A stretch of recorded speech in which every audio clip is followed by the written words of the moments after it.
Vivirás conmigo gratis. La mitad de tu pensión cubrirá tu alquiler, exclamó mi hijo. Y su esposa asintió en silencio como si fuera un arreglo normal. Sonreí, tragándome la amargura de la traición. Pero cuando me levanté de la mesa, todo cambió. La justicia que no esperaban comenzó a destruir su mundo. Antes de continuar, por favor suscríbete al canal y escribe en los comentarios qué hora es donde te encuentras ahora. Serví café en mi taza y les ofrecí más a Adrián y Valeria al otro lado de la mesa del comedor. El almuerzo del domingo había dejado la mesa llena de platos, y la luz de la tarde de primavera entraba suavemente por las ventanas de nuestra casa. Me sentía bien ese día, incluso optimista. Quería que ustedes dos fueran los primeros en saberlo, dije, acomodándome de nuevo en mi silla. Me jubilo el próximo mes. La pensión será de $2,400 mensuales. No es mucho, pero es suficiente. Adrián miró a Valeria. Algo pasó entre ellos que hizo que mi café de repente supiera diferente. Valeria dejó su tenedor con precisión. De hecho, es el momento perfecto. Hemos querido discutir su situación con el alquiler. A partir de abril, usted pagará $1,200 mensuales. Las palabras quedaron flotando como humo. Miré a mi hijo, esperando que la corrigiera, que se riera. En lugar de eso, él estudiaba su plato, revolviendo los restos de comida. ¿Alquiler? Mantuve la voz tranquila. Soy familia. Esta es nuestra casa. Julián Valeria enfatizó la palabra como si yo tuviera problemas para oír. Usted vive aquí. Usted paga alquiler. Así es como funciona en todas partes. Deslizó una hoja de cálculo impresa sobre la mesa hacia mí. El papel estaba impecable, las columnas ordenadas. Había preparado esto. Lo había planeado. Adrián finalmente habló, sin atreverse a mirarme a los ojos. Papá, tienes que entender. Tenemos gastos. La hipoteca. Las facturas. Es justo que contribuyas. Miré la hoja de cálculo. Alquiler de habitación. Asignación de servicios. Uso de espacios compartidos. Costos de comida. Los números estaban detallados como el menú de un restaurante. $1,200. La mitad de todo lo que había ganado en 43 años de trabajo de ingeniería, calculado al centavo. Cuando usted mencionó el monto de la pensión, continuó Valeria, su voz profesional y fría, nos dimos cuenta de que podía pagar la tarifa del mercado. Su habitación, servicios, espacios compartidos, comida. $1,200 es en realidad generoso para este vecindario. Me levanté lentamente, empujé mi silla hacia atrás sin fuerza.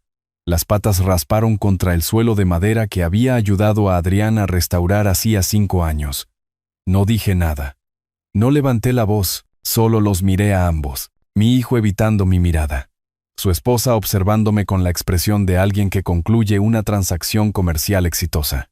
Interesante, dije. La palabra salió plana, casi curiosa. Muy interesante, de hecho.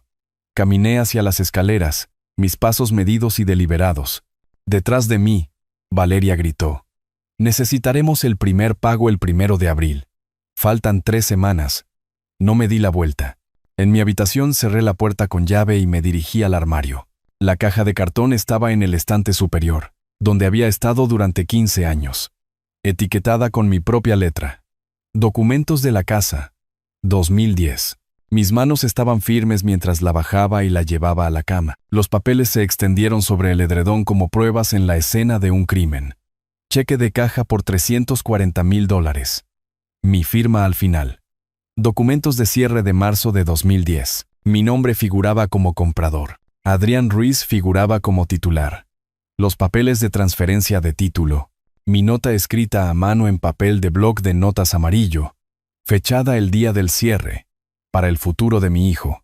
Para que empiece con más ventaja que yo. Había pasado 42 años de mi carrera como ingeniero estructural, calculando la capacidad de carga y los puntos de tensión, entendiendo exactamente cuánto peso podía soportar una cimentación antes de agrietarse. Quería que Adrián construyera su vida sobre terreno firme. En lugar de eso, le había construido un arma. La hipoteca con la que decían tener problemas no existía.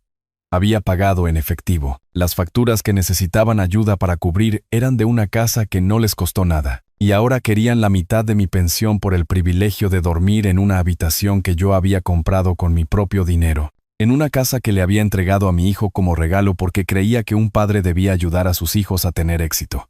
Me senté al borde de la cama, con el cheque original en la mano. $340,000. Hace 15 años. Eso era casi todo lo que tenía ahorrado. Había vivido en un apartamento tipo estudio durante 2 años después, reconstruyendo mis ahorros, diciéndome que valía la pena porque Adrián tendría seguridad.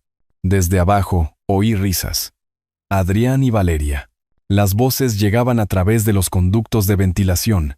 Algo era gracioso. Algo les había divertido. Miré los papeles extendidos ante mí. Cada uno un fragmento de prueba. Mi firma. Mi dinero. Mi nombre en cada documento importante excepto en el que más importaba, el título de propiedad. Había pasado 4 décadas leyendo planos, identificando debilidades estructurales, entendiendo exactamente dónde se necesitaba aplicar presión para derribar lo que debía caer. Había sido entrenado para ver lo que otros pasaban por alto, para calcular las fuerzas invisibles que mantenían las cosas unidas o las destrozaban. Habían cometido un error de cálculo, uno crítico. Reuní los documentos con cuidado, apilándolos en orden cronológico. El cheque encima mostrando el monto total, luego el acuerdo de compra, la declaración de cierre, la transferencia de título, cada hoja de papel un muro de carga en la estructura de su error. Abajo, las risas continuaban. Las escuché de la misma manera que una vez había escuchado el sonido del metal bajo tensión, detectando la frecuencia que señalaba un fallo inminente. Volví a guardar la pila de documentos en la caja, pero no la devolví al armario. En lugar de eso, la puse en mi escritorio, al alcance de la mano. Los necesitaría pronto, muy pronto. La carta de la pensión del Estado estaba en el cajón de mi mesita de noche. La saqué y la leí de nuevo, aunque me sabía cada palabra de memoria. $2,400 mensuales a partir del 1 de abril. Faltaban 3 semanas. 3 semanas hasta que esperaban que les entregara la mitad. Doblé la carta y la puse con los documentos de la casa. Luego me senté en la silla junto a la ventana, observando cómo la luz de la tarde se desvanecía en la noche. Mi habitación se oscureció. No encendí la lámpara. No me habían pedido que me fuera. Habían hecho algo peor. Habían decidido cobrarme por un regalo. Monetizar la generosidad. Convertir el amor en una transacción mensual. Habían calculado mi valor en dólares y habían descubierto que era convenientemente igual a la mitad de mis ingresos. Me senté en la oscuridad creciente, sosteniendo un trozo de papel que valía más que la integridad de mi hijo. Abajo, se reían. No bajé a cenar esa noche. Tenía trabajo que hacer. A la mañana siguiente, encontré un documento impreso junto a mi taza de café. Reglas y expectativas de la casa estaba centrado en la parte superior en negrita. Horario de silencio entre las 10 de la noche y las 7 de la mañana. Horario de acceso a la cocina. Valeria tenía prioridad por la mañana. Yo podía usarla después de las 8:30. Pautas de uso de espacios compartidos. El televisor de la sala era de ellos. Yo debía ver programas en mi habitación. Valeria apareció en la puerta, ya vestida para su trabajo en la oficina de facturación médica. Solo un poco de estructura, dijo. Hace que todo sea más claro para todos. Tomé el papel, lo doblé una vez y lo deslicé en el bolsillo de mi camisa. Claro es bueno, dije. Se fue sin decir una palabra más. Adrián bajó 10 minutos después. Agarró una taza de viaje y salió. Ninguno de los dos me preguntó si había dormido bien o si necesitaba algo. La casa se sentía diferente ahora. No como un hogar, sino como una propiedad con inquilinos y propietarios. Saqué el cuaderno de mi bolsillo, uno que había comprado en la farmacia la noche anterior. Pequeño, de espiral. Cabe en la mano. Anoté la fecha, y luego, documento de reglas de la casa presentado. Acceso a la cocina restringido. Espacios compartidos redefinidos como suyos. Sin emoción en las notas. Solo hechos. Horas. Citas. El martes, bajé y encontré a Valeria fotografiando el interior del refrigerador con su teléfono. Movía los artículos, buscando mejores ángulos. Su expresión era concentrada. Propósitos de documentación, dijo cuando notó que la observaba. Ya veo, dije. ¿Debería esperar un recibo detallado? Tal vez. Veremos cómo va abril. Anoté eso también. Hora. Fecha. Sus palabras exactas. El inventario del refrigerador. La implicación de que mi consumo de alimentos estaba siendo medido contra algún estándar que ella había establecido. Esa tarde, mientras ambos estaban en el trabajo, caminé 3 cuadras hasta un banco diferente al que siempre habíamos usado. La gerente de la sucursal era joven, profesional, ansiosa por ayudar. Abrí una cuenta nueva, corriente y de ahorros. Luego transferí $87,000 de mi antigua cuenta de ahorros, la que Adrián y Valeria sabían que existía, porque la había mencionado la Navidad pasada, cuando Adrián estaba preocupado por las reparaciones del coche. ¿Todo bien, señor Ruiz?, preguntó la gerente mientras procesaba la transferencia. Solo organizando las finanzas para la jubilación, dije, sonriendo. Cuando todo estuvo listo, me entregó cheques temporales y una tarjeta de débito. Alquilé una caja de seguridad mientras estaba allí. Pequeña, pero suficiente. De vuelta en casa, fotografié cada documento de la caja de la casa usando mi teléfono. El cheque, los papeles de cierre, la transferencia de la escritura, mi nota escrita a mano. Subí todo al almacenamiento en la nube. Luego conduje a mi nuevo banco y coloqué los originales en la caja de seguridad. Las copias volvieron a la caja de cartón en mi habitación. Si alguien miraba, vería papeles. No sabrían que los originales estaban guardados bajo llave fuera de su alcance. El miércoles por la noche, volví a mi habitación después de cenar, y la encontré notablemente más fría que el resto de la casa. El termostato programable en el pasillo marcaba 58 grados, configurado para mi zona durante las horas nocturnas. Cuando lo ajusté de nuevo a 68, Adrián apareció en cuestión de minutos. Papá, la calefacción se queda en esa configuración. No podemos permitirnos calentar habitaciones vacías todo el día. Mi habitación no está vacía, dije. Estoy en ella. Sabes a lo que me refiero. Durante las horas de trabajo, usa una manta. Se alejó antes de que pudiera responder. Anoté la interacción en mi cuaderno. Control del termostato. Temperatura fijada en 58. Usa una manta. Atribuido directamente a Adrián. Durante la cena del jueves, todavía comía con ellos. Todavía me sentaba en la misma mesa, observando. Valeria mencionó, casi casualmente, Adrián y yo estuvimos discutiendo. Las personas mayores a menudo prefieren vivir en el primer piso. Más seguro. Menos escaleras. Tengo 67 años, no 97, dije. Por supuesto, su sonrisa era ensayada. Del tipo que le darías a un cliente difícil. Solo algo en qué pensar. Su habitación actual sería una excelente oficina para Adrián. Expansión de la oficina en casa, ya sabe. Deducible de impuestos. Lo pensaré, dije y me levanté para recoger mi plato. Lo pensaré mucho. Esa noche, me senté con mi portátil y busqué. Ley de propiedad de nuestro estado. Compra de casa a nombre de otra persona. Derechos legales sobre la propiedad pagada por otra persona. Los resultados de la búsqueda cargaron lentamente. Pero tenía tiempo. Todo el tiempo del mundo ahora. Fideicomiso constructivo. El término apareció en múltiples resultados. Hice clic en formularios legales, explicaciones de estatutos, precedentes de casos. En nuestro estado, cuando alguien proporciona fondos para la compra de una propiedad, pero el título se coloca a nombre de otra persona, los tribunales podrían imponer un fideicomiso constructivo, reconociendo la propiedad real de la parte que financió, a pesar de lo que mostraban los papeles. Tomé capturas de pantalla, anoté números de estatutos, encontré nombres de abogados que habían manejado casos similares, disputas inmobiliarias, impugnaciones de propiedad. 23 abogados solo en la ciudad se especializaban en esta situación exacta.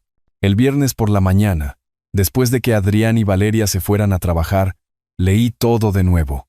La ley era clara. La documentación era clave. Prueba de pago.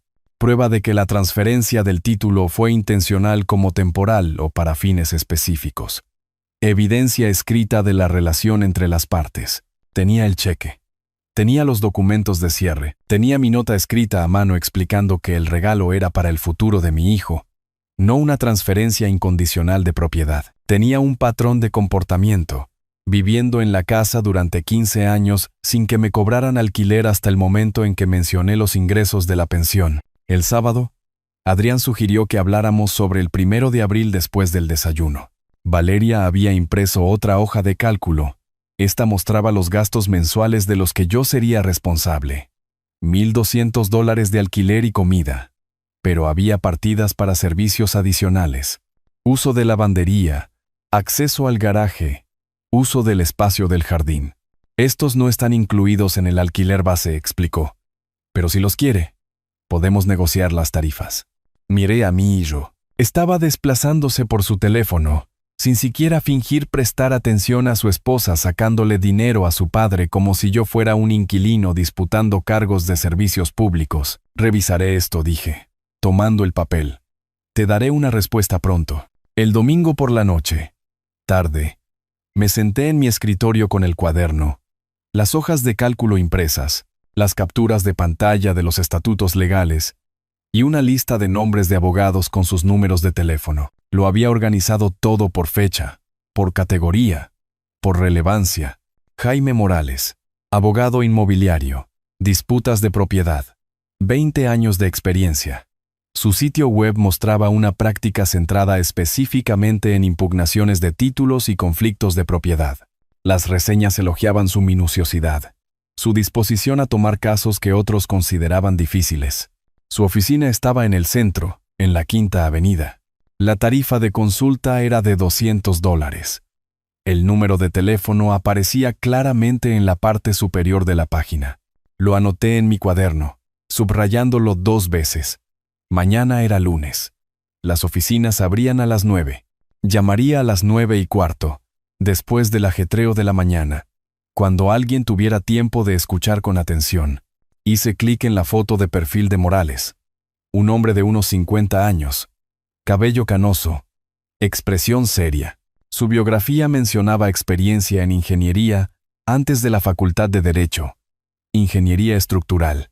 Específicamente, él entendería los planos, entendería los cimientos, entendería lo que sucedía cuando construías algo y luego alguien más lo reclamaba. Cerré el portátil y miré mi teléfono. El número del abogado brillaba en la pantalla. Mañana haría una llamada que lo cambiaría todo. Llamé a la oficina de Jaime Morales a primera hora de la mañana. Su secretaria me programó para las 2 en punto. A las 9:30, ya tenía mi carpeta organizada, los documentos ordenados cronológicamente, los recibos de reparaciones agrupados por separado, mis notas de la semana sujetas a la cubierta interior. Me puse una camisa de vestir y una chaqueta. Esto no era un asunto casual. Estaba contratando a un profesional para reclamar lo que me pertenecía. Voy a salir, le dije a Adrián mientras recogía sus cosas para el trabajo. Apenas levantó la vista. Claro, papá. Tomé el autobús al centro. El coche compartido habría sido más rápido, pero prefería mantener mis movimientos sin llamar la atención. El autobús me dejó a 3 cuadras del edificio de oficinas en la Quinta Avenida, 12 pisos más arriba, según el directorio en el vestíbulo. El ascensor subió lentamente, deteniéndose en varios pisos. Para cuando llegué a Morales y Asociados, sentí que la importancia del momento se asentaba sobre mí como un peso que había elegido llevar. La recepción era profesional pero no ostentosa. Jaime Morales apareció a los pocos minutos de mi llegada. De unos 50 y tantos años, canas en las sienes, gafas de lectura colgando de un cordón alrededor de su cuello. Me estrechó la mano con firmeza. Señor Ruiz, entré. Su sala de conferencias tenía ventanas con vistas a la ciudad. Me indicó una silla y se sentó frente a mí, acercando un bloc de notas legal. Cuénteme qué está pasando, dijo. Extendí los documentos sobre la mesa. El cheque de caja primero. $340,000, fechado en marzo de 2010. A nombre de la compañía de títulos. Mi firma al final. Jaime lo recogió. Lo estudió a través de sus gafas de lectura. Esto es de su cuenta personal. ¿Puede verificar que los fondos se originaron con usted? Sí. Trabajé 42 años como ingeniero estructural Ahorré específicamente para comprar una casa al contado. Sin hipoteca. Dejó el cheque con cuidado. Tomó los documentos de cierre.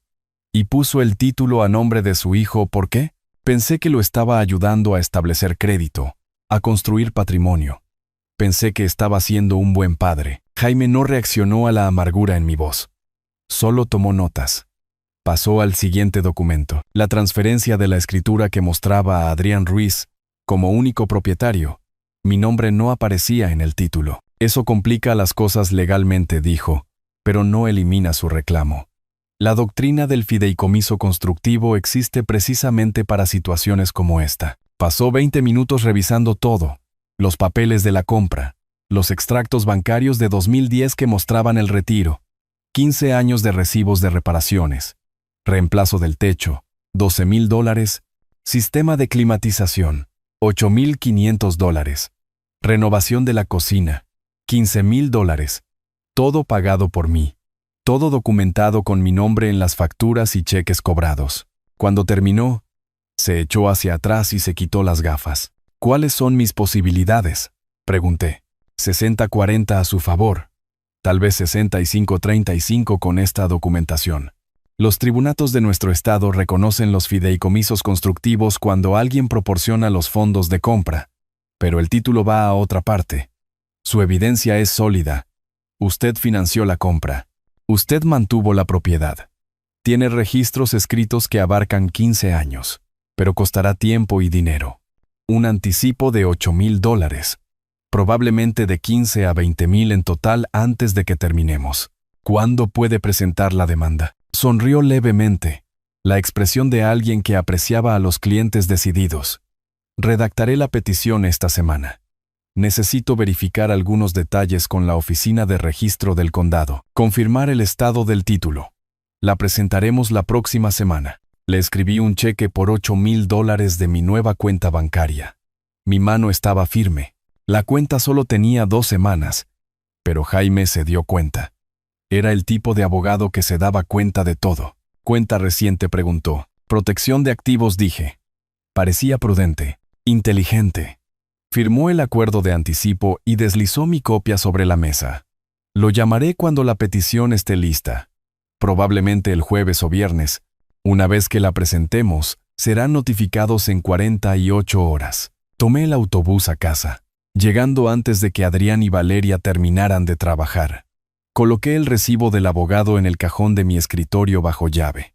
Cené como de costumbre. Adrián carraspeó a mitad de la comida. Valeria tomó la palabra antes de que él pudiera hablar. Hemos revisado las tarifas del mercado, dijo, sacando otra hoja de cálculo impresa. Su alquiler aumenta a $1,500 a partir del 1 de mayo. Deslizó el papel hacia mí. Listados de alquiler de sitios web. Habitaciones comparables en casas de la ciudad. Precios que oscilaban entre $1,700 y $1,900 mensuales. Miré la hoja de cálculo. Los números estaban resaltados, organizados en columnas. De apariencia profesional.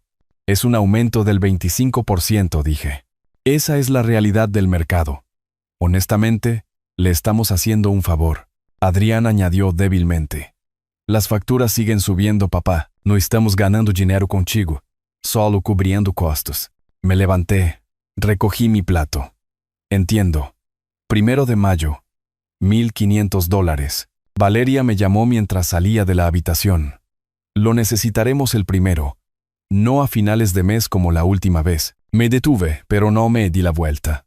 Anotado. No había pagado el alquiler de abril. No había pagado nada, pero ella ya estaba reescribiendo la historia, creando una narrativa donde yo era el inquilino moroso, la carga que necesitaba ser administrada. En mi habitación, los oí abajo. Sus voces llegaban a través de los conductos de la calefacción. ¿Ves?, decía Valeria. Es razonable. Deberíamos haber hecho esto hace meses. Adrián murmuró algo que no pude entender. Para el próximo año, probablemente podamos subirlo a 2,000, continuó Valeria. No se irá a ninguna parte. ¿A dónde iría? Abrí mi cuaderno. Escribí la fecha. 6 de abril. Luego, abogado contratado. Jaime Morales. Anticipo de $8,000. Petición se presenta la próxima semana. Nueva línea. Alquiler aumentado a $1,500. Efectivo el 1 de mayo. V. Sugiere aumentar a $2,000 el próximo año. Sus voces subían, celebrando lo que pensaban que era una victoria. Adrián se rió de algo. El sonido resonó en los conductos. Añadí otra entrada. Patrón establecido. Demandas incrementales. Confianza creciente. Explotación a largo plazo planeada. Jaime presentaría la petición la próxima semana. Probablemente el jueves. Serían notificados para el sábado. Que celebraran mientras pudieran. Jaime dijo que necesitaba testigos que corroboraran. Sabía exactamente por dónde empezar. La casa de Patricia Hernández era un espejo de la mía en cuanto a distribución. Mismo constructor, mismo año, mismo plano, invertido. Había vivido allí desde 2010. Se mudó 2 meses antes de que yo comprara mi casa. Habíamos sido vecinos durante 15 años, amigables sin ser intrusivos. Ella conocía mis hábitos. Me había visto mantener la propiedad, contratar contratistas, encargarme de cada reparación personalmente. Crucé el césped entre nuestras casas a media mañana de un miércoles. Adrián y Valeria estaban en el trabajo. El sol de abril era cálido. La hierba aún estaba húmeda por la lluvia de la noche anterior. Patricia me vio por la ventana y abrió la puerta antes de que pudiera tocar. Julián dijo, con preocupación inmediata en su voz, «He querido ver cómo estabas. ¿Está todo bien?» He notado tensión. ¿Tienes unos minutos?, pregunté. Por supuesto. Entra. Su cocina olía a café. Sirvió 2 tazas sin preguntar. Las puso sobre la mesa. Nos sentamos uno frente al otro, la luz de la mañana entrando por su ventana. ¿Cuánto tiempo llevas viviendo aquí?, pregunté. 15 años. Este junio. Me mudé 2 meses antes de que compraras tu casa. Estudió mi rostro. ¿Qué pasa? ¿Recuerdas cuando compré la casa? Absolutamente. Su voz era firme, sin vacilación. Estabas tan orgulloso. Me dijiste que habías ahorrado toda tu carrera para ello. Pagaste en efectivo, sin hipoteca. Tu hijo te visitaba a veces, pero esta siempre fue tu casa. Todo el mundo lo sabía. Saqué mi blog de notas y un bolígrafo. ¿Estarías dispuesta a escribir eso? ¿Firmarlo? La comprensión apareció en sus rasgos. ¿Están afirmando que es de ellos? ¿Después de todo lo que has hecho? Alcanzó el bolígrafo. Dame papel. Escribiré cada detalle que recuerdo. Pasó 20 minutos escribiendo, su letra pulcra y deliberada. Lo fechó, lo firmó y me lo pasó por la mesa. Estoy feliz de testificar, dijo con firmeza. Lo que están haciendo no está bien. Te he visto reparar ese techo, reemplazar el calentador, renovar la cocina. Adrián aparece ocasionalmente. Su esposa apenas saluda a los vecinos. Esa casa es tuya, Julián. Todos en esta calle lo saben. Fotografié su declaración con mi teléfono. Le di las gracias. Guardé el original en mi carpeta. Esa tarde, me reuní con Miguel Torres en una cafetería del centro. Tasador licenciado, 30 años de experiencia según su sitio web. Lo había llamado esa mañana. ¿Qué motiva la tasación?, preguntó, sacando su tableta. Venta, refinanciación, planificación patrimonial, asunto legal. Necesito una valoración oficial. Entendido. Sin juzgar. Solo eficiencia profesional. Necesitaré acceso a todas las habitaciones, incluyendo el sótano y el ático. ¿Cuándo le viene bien? Mañana, a las 10 de la mañana. Los otros ocupantes estarán en el trabajo. ¿Otros ocupantes? Es complicado, dije. Por eso necesito la tasación. Miguel llegó precisamente a las 10 de la mañana siguiente. Pasó 2 horas midiendo habitaciones, fotografiando mejoras, anotando la calidad del mantenimiento. Me mantuve al margen. No influí en su evaluación. Fue minucioso, profesional. Exactamente lo que necesitaba.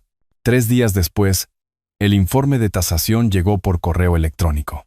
Valor de mercado actual, $520,000. La casa se había revalorizado en $180,000 desde que la compré. Una inversión que había financiado por completo, mantenido personalmente, mejorado sistemáticamente. Le reenvié el informe a Jaime Morales. Luego me dediqué a otra investigación. Esa noche, busqué en los registros de propiedad del condado en línea. Información pública accesible para cualquiera. Introduje la dirección de la casa y esperé a que se cargaran los resultados. El historial de compras apareció primero. Compra original, marzo de 2010. Precio, $340,000. Sin hipoteca registrada. Libre de cargas, exactamente como la había pagado. Luego, más abajo en la pantalla, una segunda entrada. Línea de crédito sobre el valor líquido de la vivienda. $80,000. Abierta en marzo de 2024. Prestamista. Banco del Noroeste. Me quedé mirando esa entrada durante mucho tiempo. Adrián había pedido dinero prestado contra la casa. Había pedido prestados $80,000 usando el patrimonio que yo había creado, sin decírmelo, sin pedir permiso. Hice clic más profundo en los registros del tribunal, buscando cualquier presentación relacionada. Encontré una fechada hace 6 semanas. Aviso de incumplimiento. Banco del Noroeste contra Adrián Ruiz. Prestatario con 3 pagos atrasados en la línea de crédito sobre el valor líquido de la vivienda. Pago mensual, $2,400. Atrasos totales, $7,200. El prestatario tiene 90 días desde el aviso para subsanar el incumplimiento o la propiedad estará sujeta a procedimientos de ejecución hipotecaria. El cálculo era simple. Me exigían $1,500 mensuales, mientras le debían al banco $7,200 en pagos atrasados. Pago mensual del HELOC, $2,400, exactamente igual al monto de mi pensión. No eran codiciosos, estaban desesperados, ahogándose, e intentando usarme como balsa salvavidas. Me recosté de la computadora portátil, procesando. Adrián había sacado un préstamo de $80,000 hacía 14 meses. No podía mantener los pagos. Se enfrentaba a una ejecución hipotecaria en 90 días, a menos que se pusiera al día con los atrasos y reanudara el pago de $2,400 mensuales. Por eso la exigencia de alquiler llegó exactamente cuando lo hizo. Por eso habían calculado $1,200 con tanta precisión. La mitad de mi pensión. Por eso Valeria lo había aumentado a $1,500 esta semana. Necesitaban más rápido. Habían apostado con una casa que no compraron, usando un patrimonio que no crearon, y ahora necesitaban que yo los rescatara. Redacté un correo electrónico para Jaime Morales. Asunto: evidencia adicional. Urgente. Adjunté el informe de tasación, la captura de pantalla del HELOC, la captura de pantalla del aviso de ejecución hipotecaria. Texto del cuerpo. Propiedad actualmente valorada en $520,000.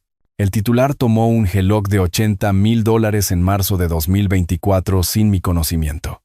Actualmente en incumplimiento, $7,200 en atrasos, enfrentando ejecución hipotecaria. Esto explica su repentina demanda de pagos de alquiler. Por favor, llame cuando le sea conveniente. Esa noche, Adrián se cruzó conmigo en el pasillo. Papá, ¿vino alguien hoy? Un vecino mencionó haber visto un coche. Un tasador de propiedades, dije con calma.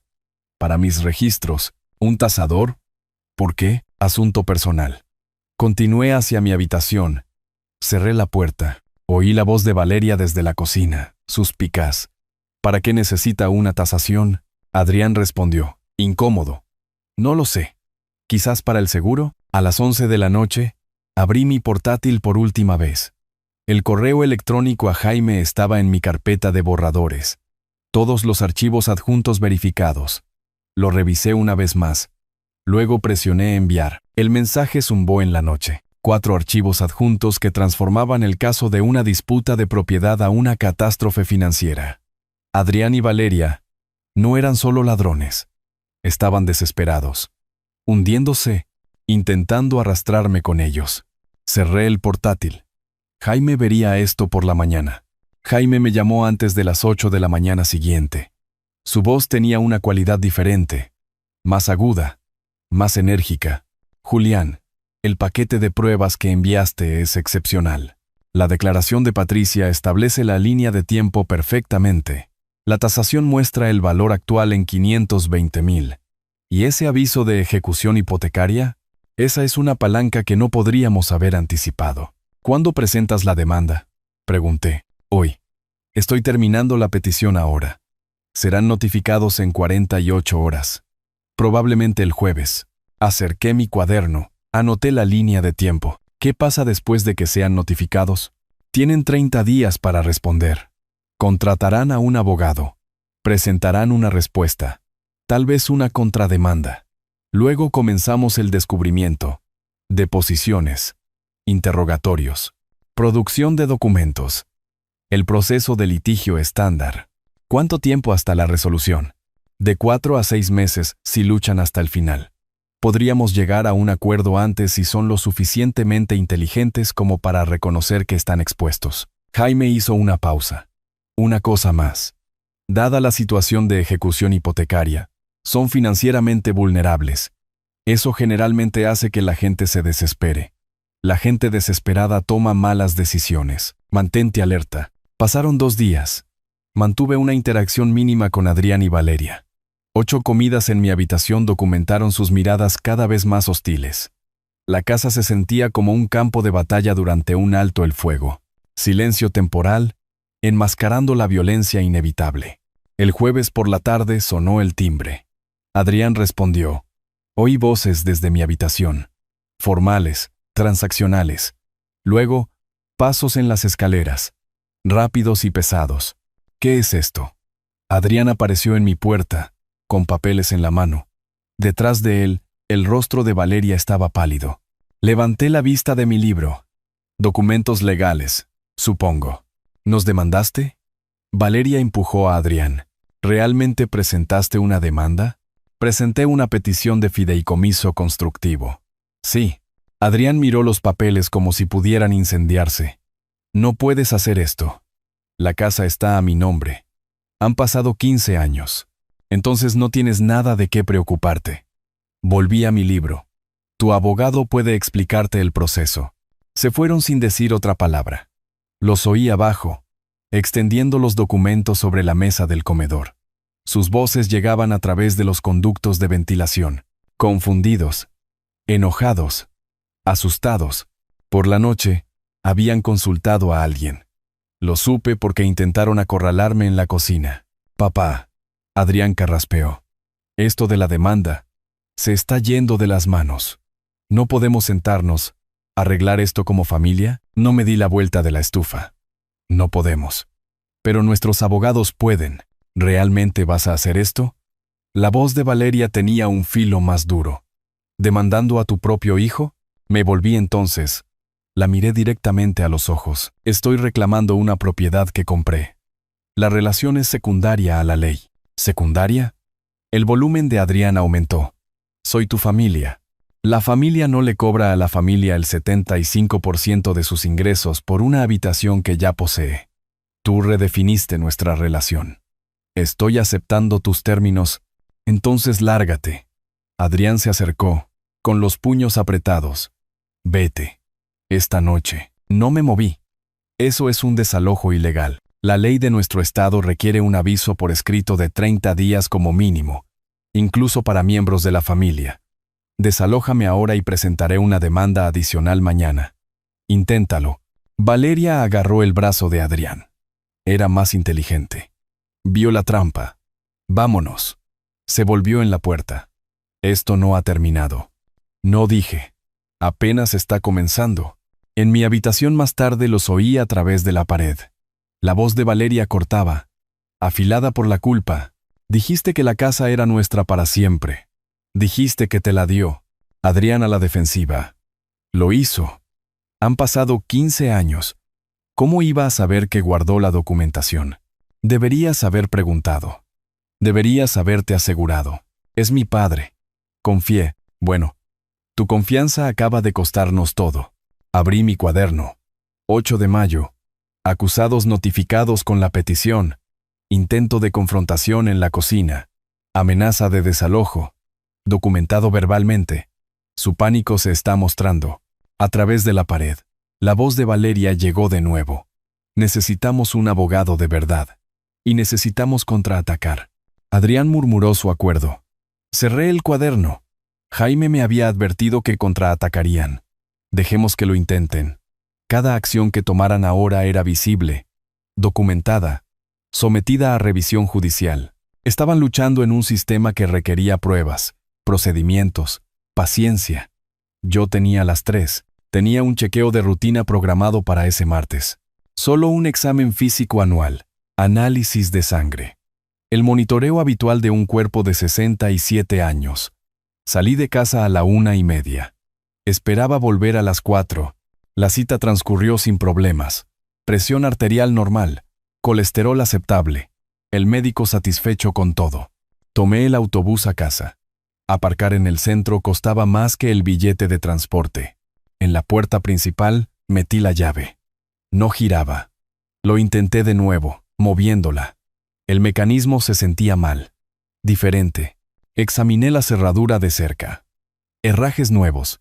Latón en lugar de acero. La habían cambiado. La puerta trasera era la misma. Juego de cerradura nuevo. Mi llave inútil. Presioné el timbre. Esperé. Presioné de nuevo, manteniéndolo más tiempo. La voz de Valeria llegó a través de un intercomunicador que no sabía que existía. No vamos a dejarlo entrar. Abre la puerta, dije con calma. Vivo aquí. Ya no. Usted nos demandó. Eso es abandono. La ley no funciona así. Abre la puerta. Silencio. Saqué mi teléfono. Fotografié la puerta principal. La nueva cerradura. La cámara del timbre montada encima. También nueva. Di la vuelta a la casa, fotografiando cada punto de entrada, cada imagen con marca de tiempo. El coche de Adrián llegó mientras estaba en la puerta trasera. Salió. Me vio. Y su mandíbula se tensó. Caminó hacia el frente. Abrió con una llave nueva. Entró. Lo seguí antes de que pudiera cerrar. Bloqueó la entrada físicamente. Ya no vives aquí. Vete o llamo a la policía. Levanté mi teléfono, grabando. Para que conste, has cambiado las cerraduras, impidiéndome acceder a mi residencia y pertenencias. ¿Eres consciente de que esto es un desalojo ilegal según la ley de nuestro estado? Demándame. Casi sonrió. Ah, espera. Ya lo hiciste. La puerta se cerró de golpe. El cerrojo hizo clic. Caminé hacia mi coche. Me senté dentro. Llamé a Jaime. ¿Hicieron qué? Su ira fue inmediata. ¿Cambiaron las cerraduras mientras estabas en una cita médica? Bloqueo completo. Tengo fotos. Grabación de audio de la confrontación. Perfecto. Quiero decir, terrible para ti. Perfecto para el caso. Los jueces odian absolutamente a los propietarios que hacen esto. Es una de las violaciones más graves. Hizo una pausa. Necesitas alojamiento temporal. Busca algo. Guarda todos los recibos. Pagarán por cada centavo. Presentaré mociones de emergencia a primera hora mañana por la mañana. Conduje hacia el este por la autopista hasta que encontré el Motel del Sol. Una propiedad antigua. Tarifas razonables anunciadas en un letrero desgastado. La recepcionista era una mujer de unos 50 años que notó que no tenía equipaje. ¿Viajando ligero?, preguntó. Desplazado temporalmente, dije. Ella no curioseó. Pagué en efectivo por 3 noches. Tomé la llave de la habitación 14. La habitación era básica. Cama doble con un edredón fino. Televisor atornillado a la cómoda. Baño con ducha y manchas de óxido alrededor del desagüe. Me senté al borde de la cama y miré a mi alrededor. Todo lo que poseía estaba encerrado dentro de una casa que había comprado. Inaccesible porque mi hijo había decidido que las cerraduras podían reescribir la propiedad. Tenía mi billetera, mi teléfono y la ropa que llevaba puesta. Nada más. La sensación duró quizás 30 segundos. Exposición. Vulnerabilidad. El filo agudo de entender que tenía 67 años y dormía en un motel barato mientras personas de la mitad de mi edad controlaban mis posesiones. Luego, la ira lo endureció en algo más. Determinación. Enfoque. Hice una lista en mi teléfono de las necesidades inmediatas. Ropa. Artículos de aseo. Un portátil para comunicarme con Jaime. Todos los gastos debían ser documentados.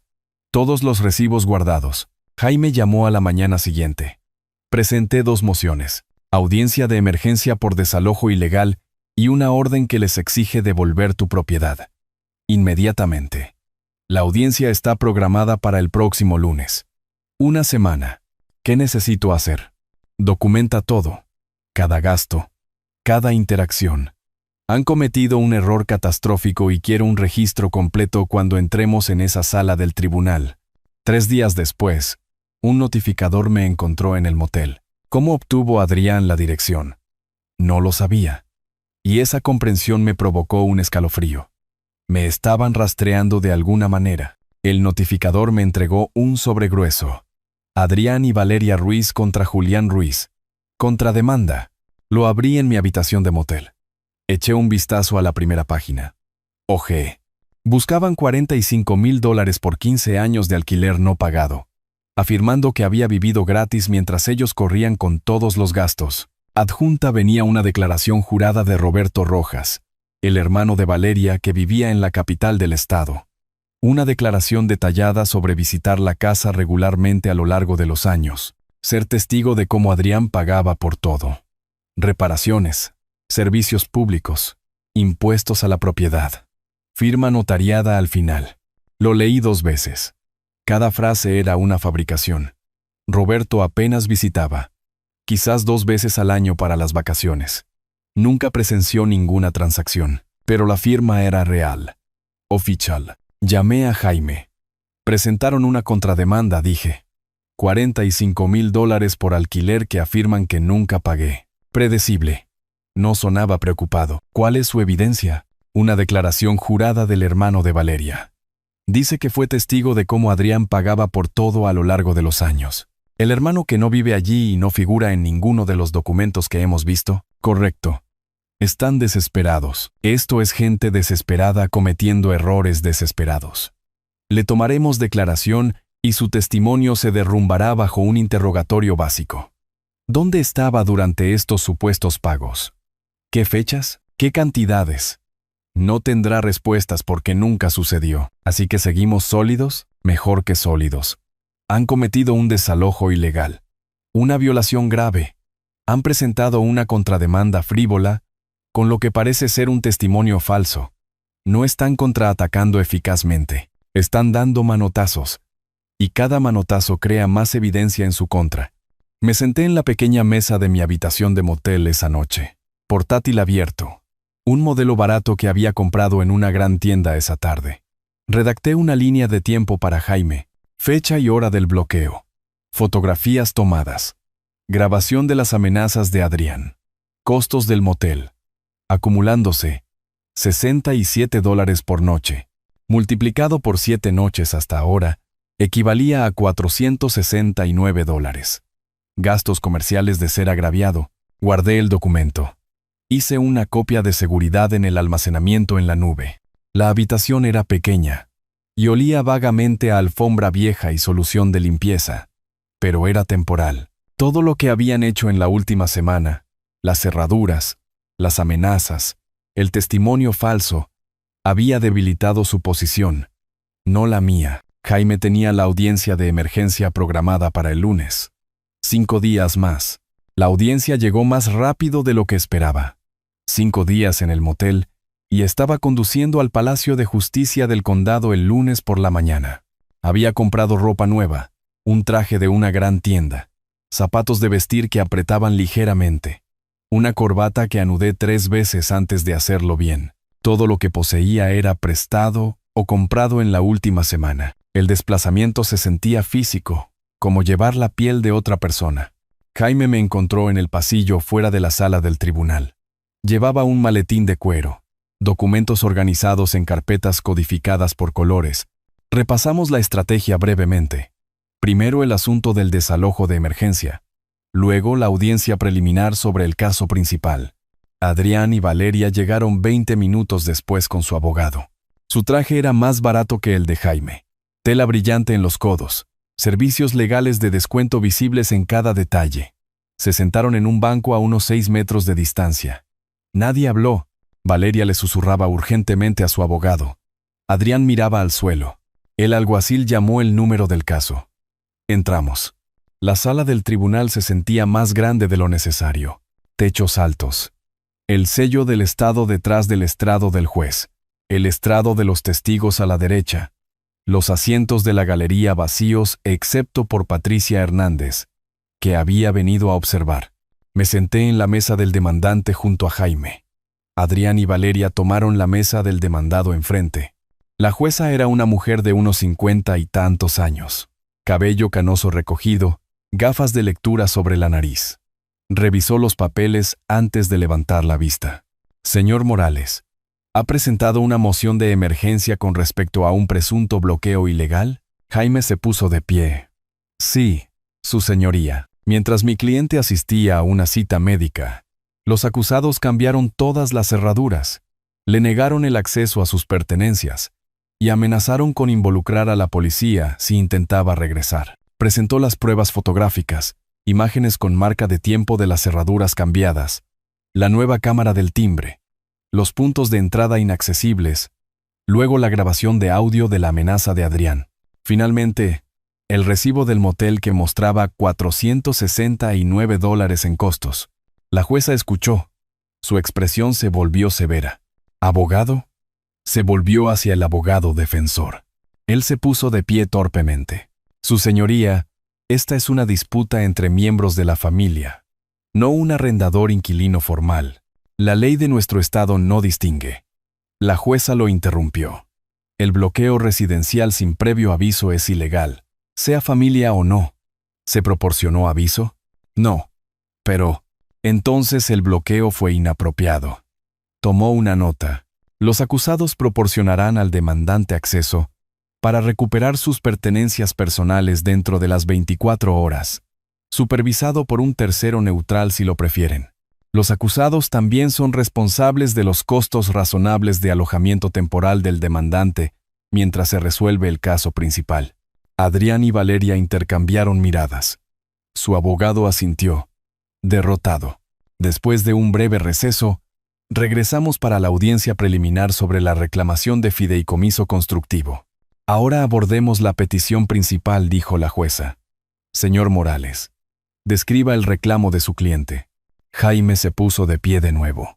Su señoría, en marzo de 2010, Julián Ruiz compró la propiedad en esta dirección por $340,000 en efectivo.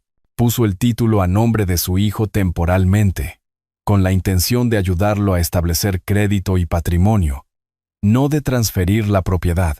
Presentó la fotocopia ampliada del cheque de caja original.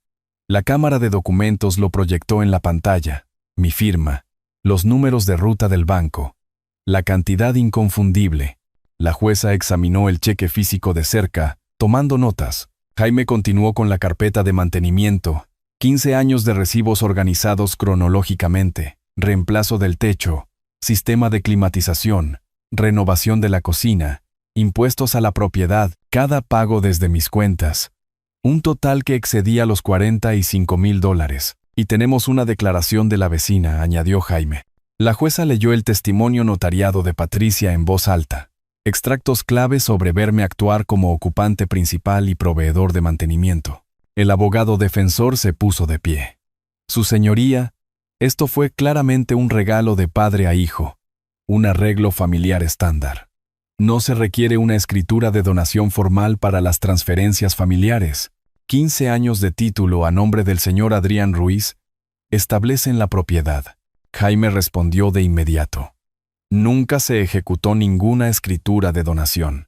La ley de nuestro estado presume que alguien que paga por una propiedad retiene la propiedad a menos que se documente una clara intención de regalo.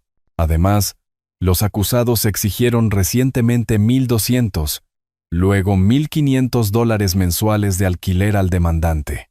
No se le cobra alquiler a alguien que crees que recibió un regalo. Las cejas de la jueza se arquearon. Ese es un punto válido.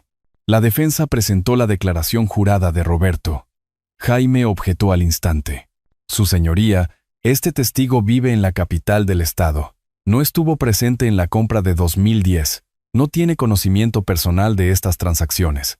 Esto es un testimonio de oídas que respalda lo que parece ser un perjurio. La jueza se dirigió a Adrián directamente. Señor Ruiz, ¿contribuyó usted con fondos para la compra de $340,000 en 2010? Adrián vaciló. Miró a su abogado. No directamente, pero se entendía. Sí o no, por favor. No, su señoría. ¿Ha pagado los impuestos a la propiedad de esta residencia? Creo que Se encargó de eso. El reemplazo del techo en 2018, el sistema de climatización en 2016. La voz de Adrián se apagó.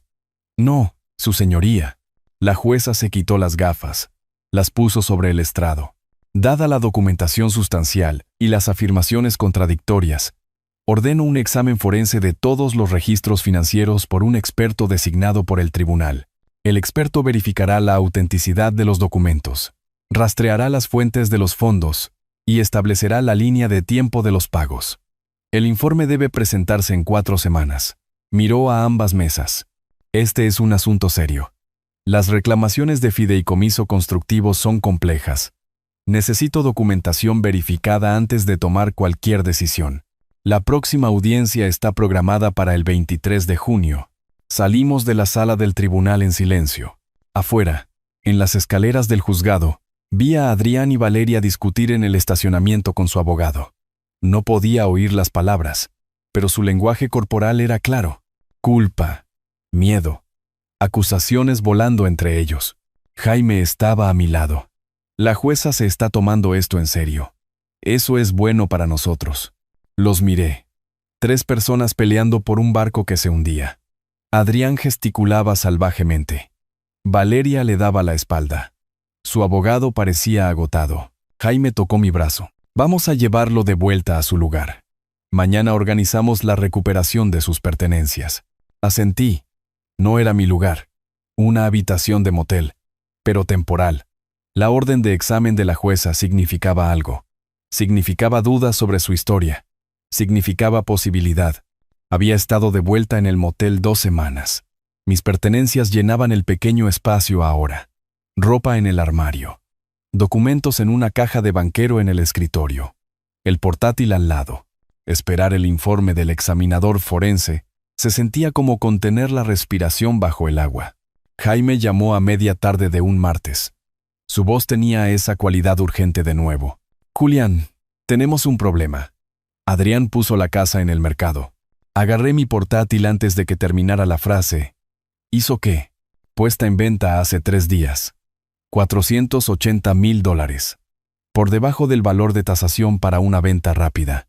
Te estoy enviando el enlace ahora. El correo electrónico llegó mientras hablábamos. Hice clic en el sitio web de bienes raíces. Escribí la dirección. Allí estaba. Mi casa. Fotos de habitaciones que había mantenido durante 15 años. Descripción enfatizando vendedor motivado. ¿Puede hacer eso? Pregunté. ¿Con el caso pendiente? Técnicamente, sí. Sigue siendo el titular. Pero podemos detenerlo. Necesitamos presentar una orden judicial de emergencia inmediatamente. Ya tienen 2 compradores interesados. Uno presentó una oferta preliminar. ¿Qué tan rápido se puede vender una casa? ¿En el mercado de la ciudad? ¿Con un precio por debajo del valor? Tal vez una semana. Por eso te llamo. ¿Puedes venir a mi oficina ahora mismo? Estoy redactando la moción. Salí en 5 minutos. En la oficina de Jaime. Lo observé escribir la moción de emergencia en la pantalla de su computadora. Lenguaje legal formándose en tiempo real. Cita de jurisprudencia. Afirmaciones fácticas. Reparación solicitada. Si la casa se vende a un tercero inocente antes de que nuestro caso se resuelva, explicó mientras escribía. Estamos en territorio complicado.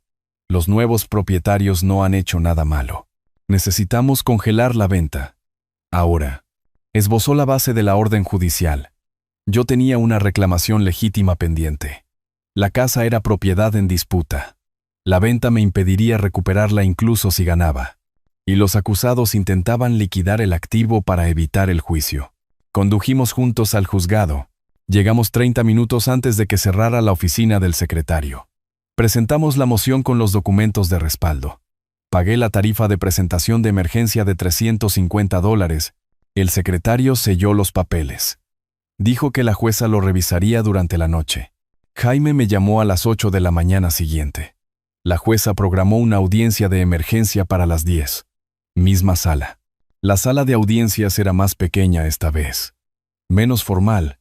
La misma jueza de la audiencia anterior revisaba papeles en su estrado. Adrián y Valeria se sentaron con su abogado. Los 3 parecían agotados. El agente inmobiliario también estaba presente. citado para asistir. Su abogado argumentó que sus clientes tenían derecho a vender su propiedad. Jaime contrarrestó con la reclamación de fideicomiso constructivo pendiente. El examen forense en curso. ¿Cómo la venta perjudicaría mi reclamo legítimo? La jueza le preguntó al agente directamente. ¿Está al tanto del litigio pendiente con respecto a esta propiedad? El agente se movió incómodo. Los vendedores no revelaron ningún litigio, su señoría. La jueza frunció el ceño. Señor Ruiz, le dijo a Adrián. Puso a la venta una propiedad en disputa durante un litigio activo con un análisis forense ordenado por el tribunal en curso.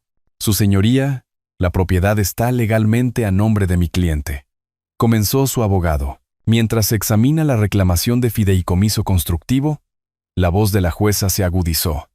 Vender el activo antes de la determinación anularía todo el caso. Falló desde el estrado. Se prohíbe la venta de la propiedad hasta que se resuelva la reclamación de fideicomiso constructivo. Señor Morales, presente esta orden en el registro del condado de inmediato. En cuestión de horas, la orden judicial se presentó, creando una nube oficial sobre el título. El agente inmobiliario retiró el listado por la tarde. Jaime informó que Adrián y Valeria habían salido del juzgado devastados. Su abogado le dijo que habían planeado usar las ganancias de la venta para pagar todas sus deudas. Una semana después, Jaime recibió una copia de la solicitud de ejecución hipotecaria del banco. Registro público. El banco notificó formalmente a Adrián de los procedimientos de ejecución hipotecaria sobre la línea de crédito de $80,000. Ahora tenía 5 meses de atraso en los pagos, $12,000 en mora. El aviso le daba 90 días para subsanar el incumplimiento o perder la propiedad. En los días siguientes, noté signos de su colapso financiero. El BMW de Adrián había desaparecido. La vecina Patricia mencionó haber visto una grúa. Las joyas de Valeria aparecieron en venta en un sitio de ventas en línea. Sus compras de supermercado cambiaron a marcas más baratas. Me senté en mi habitación de motel una noche procesando la información. No podían vender la casa, no podían pagar sus deudas, no podían permitirse una batalla legal continua. Su posición se debilitaba a diario mientras la mía se fortalecía. Jaime había dicho que su colapso financiero en realidad ayudaba a nuestro caso, demostraba que estaban desesperados e imprudentes, reforzaba la narrativa de mí como la parte responsable. Me paré junto a la ventana, mirando el tráfico en la autopista. Vi a Adrián pasar en un viejo coche prestado, no en su BMW embargado. Parecía demacrado a través del parabrisas. No sentí satisfacción, solo el reconocimiento de que él había tomado sus decisiones. El examinador forense entregaría el informe en 10 días. Luego se programaría la audiencia final. Adrián y Valeria se estaban ahogando financieramente. No podían vender, no podían pagar, no podían escapar. La trampa se había cerrado, no por mi diseño, por su propia desesperación. El informe del examinador forense llegó un martes por la mañana. Jaime llamó antes de que terminara mi café. Llegó el informe. Tienes que ver esto. ¿Puedes venir a mi oficina? Estuve allí en menos de 1 hora. Jaime tenía el informe impreso. 47 páginas con anexos, gráficos, análisis de expertos. Nos sentamos en su mesa de conferencias y leímos secciones clave juntos. Página 3, la conclusión del examinador. Toda la documentación proporcionada por el demandante verificada como auténtica. No se encontró evidencia de contribución financiera por parte del acusado Adrián Ruiz. Seguí leyendo. El cheque autenticado a través de los registros bancarios de la Reserva Federal. El análisis de firmas confirmó que yo había firmado los documentos de compra de 2010.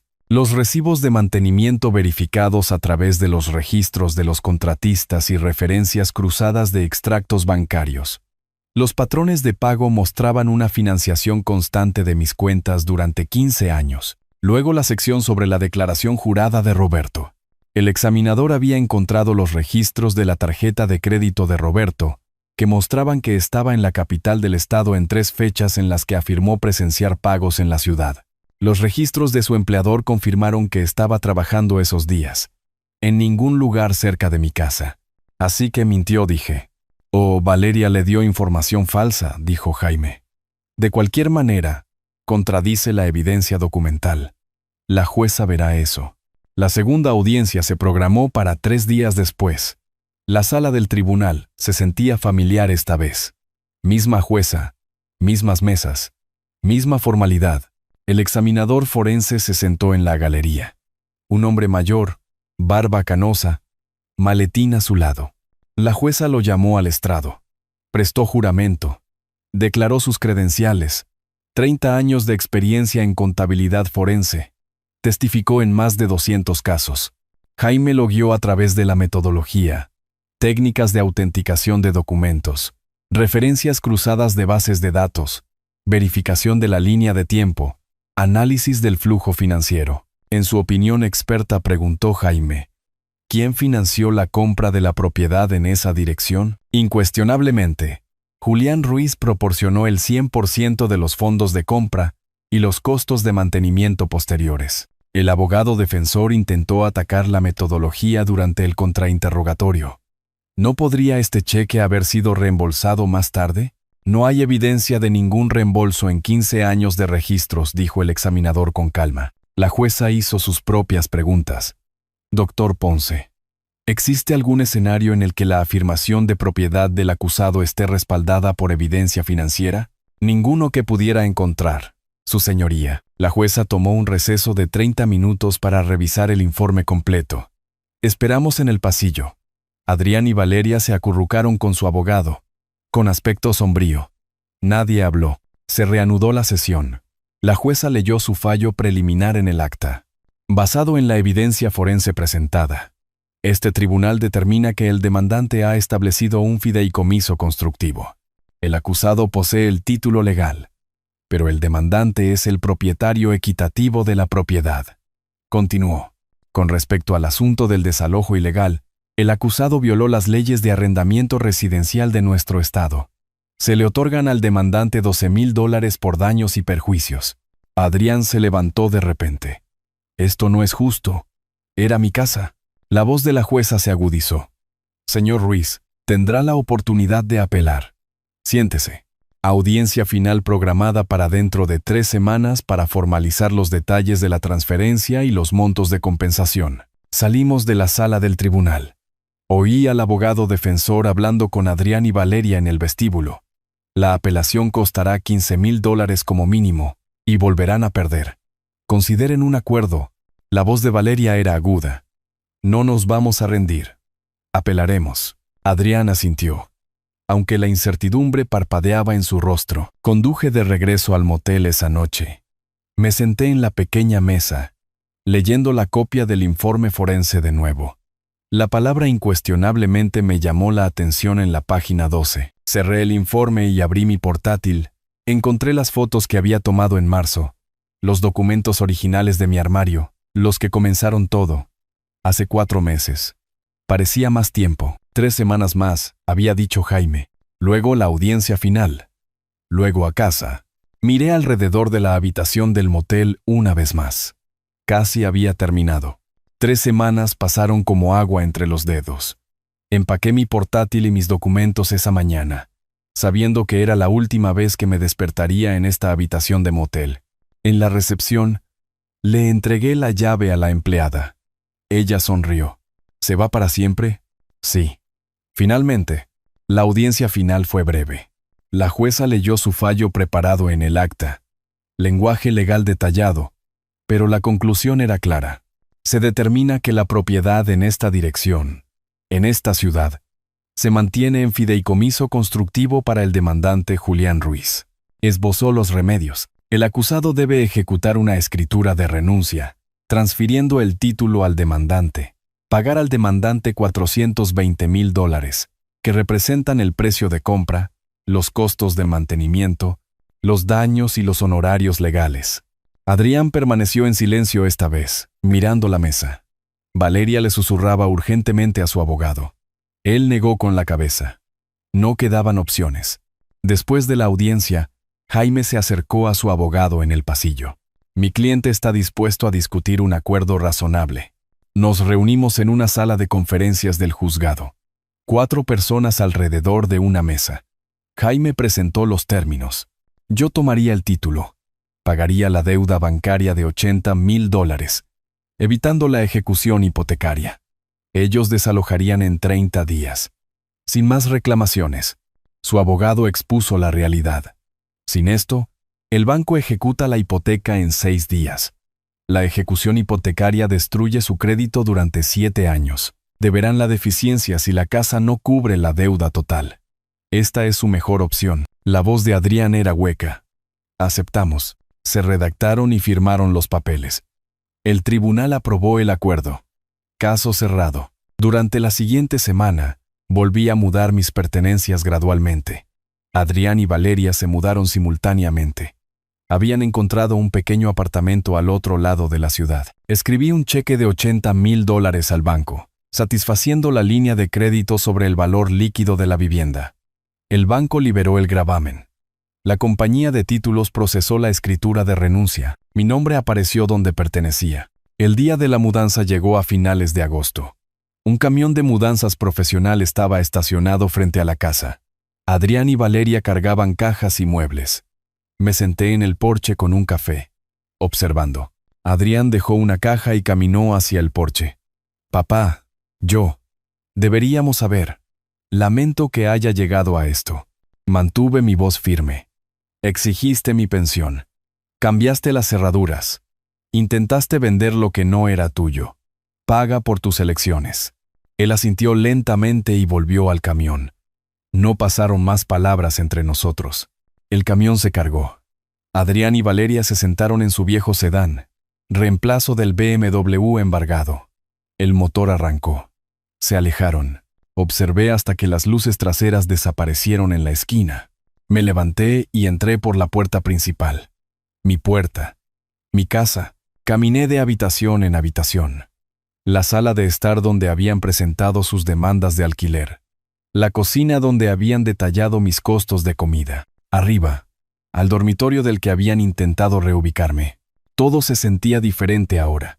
Ganado a través de la evidencia y la ley, no dado a través de la generosidad. Preparé café en la cocina. La misma cocina donde Adrián había amenazado con desalojarme. Serví una taza. Añadí crema como me gustaba. La llevé al porche trasero. El sol de agosto era cálido. Los pájaros se movían entre los árboles del patio. El sonido de mi propia casa. Pacífico. Sin discusiones filtrándose por las paredes. Sin demandas deslizándose sobre las mesas. Solo propiedad tranquila. Pensé en llamar a Patricia para hacerle saber que estaba en casa. Pensé en llamar a Jaime para agradecerle adecuadamente, pero en lugar de eso simplemente me senté. El silencio era suficiente. 4 meses de documentación. Salas de tribunal. Habitaciones de motel y paciencia estratégica. 4 meses para reclamar lo que siempre había sido mío. Bebí un sorbo de café. Se había enfriado, pero no me importó. Adrián y Valeria estaban en algún lugar al otro lado de la ciudad, viviendo con las consecuencias. La casa era mía, legalmente ahora, coincidiendo con el patrimonio que siempre había tenido. La justicia, cuando finalmente llegó, no se había anunciado con fanfarria. Se asentó como el atardecer. Gradual, inevitable, correcta. El sol bajó, proyectando largas sombras sobre el patio. Mi patio. Mi casa. Mi vida. Reclamada. Había vivido 67 años. Y en algún momento aprendí que la justicia no se trata de venganza. Se trata de restauración. Ellos se habían ido. Yo estaba en casa. Eso era suficiente. Si te gustó esta historia, por favor dale me gusta a este video. Suscríbete al canal y comparte tus impresiones sobre esta historia en los comentarios. Para escuchar la siguiente historia, haz clic en el cuadro de la izquierda. Gracias por vernos.